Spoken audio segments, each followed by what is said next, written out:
അപ്പം ഞാൻ ഇന്ന് വന്നിട്ടുള്ളത് അടുത്തൊരു ടോപ്പിക്കുമായിട്ടാണ് പ്രീ ഫെർട്ടിലൈസേഷൻ ഇവൻറ്റ്സ്. അപ്പോൾ പ്രീ ഫെർട്ടിലൈസേഷൻ ഇവൻറ്റ്സിൽ 2 ഇവൻറ്റ്സ് ആയിട്ടാണ് നടക്കുക. ഒന്ന് ജാമറ്റോജെൻസിസും പിന്നെ ഒന്ന് ജാമറ്റോ ട്രാൻസ്ഫറും. അപ്പോൾ ജാമറ്റോജെൻസിസിനെ കുറിച്ചിട്ടാണ് നമുക്ക് ഫസ്റ്റ് പറയേണ്ടത്. ഇപ്പോൾ കാണുന്നുണ്ടല്ലോ അല്ലേ, കയ്യിൽ ബുക്ക് വെച്ചിട്ട് ഇരിക്കാം.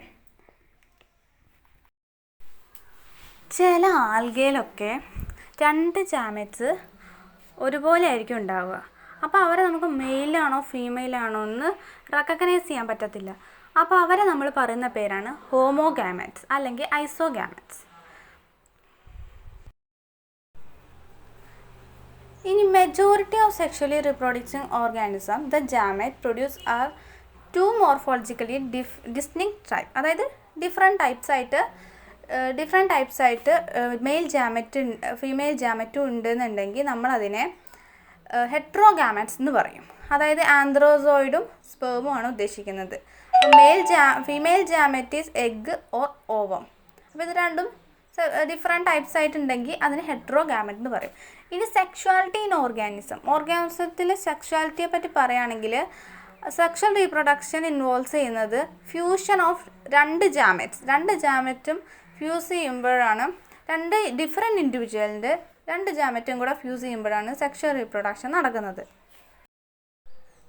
പ്ലാന്റ്സിന് ഫീമെയിലും മെയിലും റീപ്രൊഡക്റ്റീവ് സ്ട്രക്ചർ ഒരേ പ്ലാന്റിൽ ഉണ്ട് എന്നുണ്ടെങ്കിൽ ബൈസെക്ഷുവൽ ആയിരിക്കും. ഡിഫറെൻറ്റ് പ്ലാന്റിലാണെങ്കിൽ അത് യൂണിസെക്ഷുവൽ ആയിരിക്കും. In several fungi and plants terms such as homothallic and monoecious are used to denote bisexual condition. മോണോയിഷ്യസും ഹോമോതാലിക് എന്നും ബൈസെക്ഷൽ കണ്ടീഷനെയാണ് നമ്മൾ വിളിക്കുന്നത്. അതേമാതിരി യൂണിസെക്ഷൽ കണ്ടീഷനെയാണ് ഹെട്രോതാലിക് ആൻഡ് ഡൈഓഷ്യസ് എന്നും നമ്മൾ പറയുന്നത്. അടുത്ത പേജിൽ നമുക്കൊരു ടേബിൾ തന്നിട്ടുണ്ട്. ഈ ടേബിളിൽ name of the organism, chromosome number in meiocyte, chromosome number in gamete. അതായത് മിയോസൈറ്റ് സ്റ്റേജിൽ ഡിപ്ലോയിഡ് ആയിട്ടുള്ള സ്റ്റേജിൽ 2n കണ്ടീഷൻ ആയിരിക്കും. അപ്പോൾ അതിൻ്റെ ഹാപ്ലോയിഡ് അതായത് ജാമറ്റ് സ്റ്റേജിൽ നേർപകുതി ആയിരിക്കും ഉണ്ടാവുക. ഹ്യൂമൻ ബേസിൽ 46 മിയോസൈറ്റിൽ 2n കണ്ടീഷൻ, അതായത് മിയോസൈറ്റിലെങ്കിൽ ജാമറ്റിൽ 23 ആയിരിക്കും, അതിൻ്റെ നേർപകുതി ആയിരിക്കും. അപ്പോൾ ടേബിൾ കംപ്ലീറ്റ് ചെയ്യാം. ഡിപ്ലോയിഡ് ആയിട്ടുള്ള ഓർഗാനിസത്തിൽ സ്പെഷ്യൽ ആയിട്ടുള്ള സെൽസ് ഉണ്ട്, മിയോസൈറ്റ്സ് എന്ന് പറയും. ജാമറ്റ് മദർ സെൽസ് ആണത്. അത് മിയോസിസിന് വിധേയമാകും. അങ്ങനെ മിയോസൈസിന് വിധേയമായ ശേഷം ഒരു ക്രോമസോൺസ് ഉണ്ട്. ആ ഒരു ക്രോമസോൺസ്, 1 സെറ്റ് ഓഫ് ക്രോമസോൺസ്, അത് മാത്രമേ ജാമറ്റായി മാറുകയുള്ളൂ.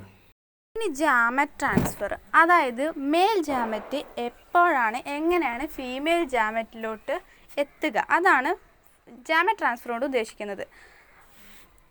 അതായത് ആൽഗെ, ബ്രയോഫൈറ്റ്സ്, ടെറിഡോഫൈറ്റ്സ് ഇതിലൊക്കെ വാട്ടർ ആണ് മീഡിയമായിട്ട് വരുന്നത് ജാമറ്റ് ട്രാൻസ്ഫറിന്.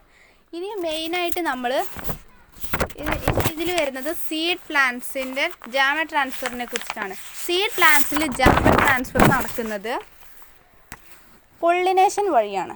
പൊള്ളിനേഷൻ facilitates transfer of pollen grains to sigma.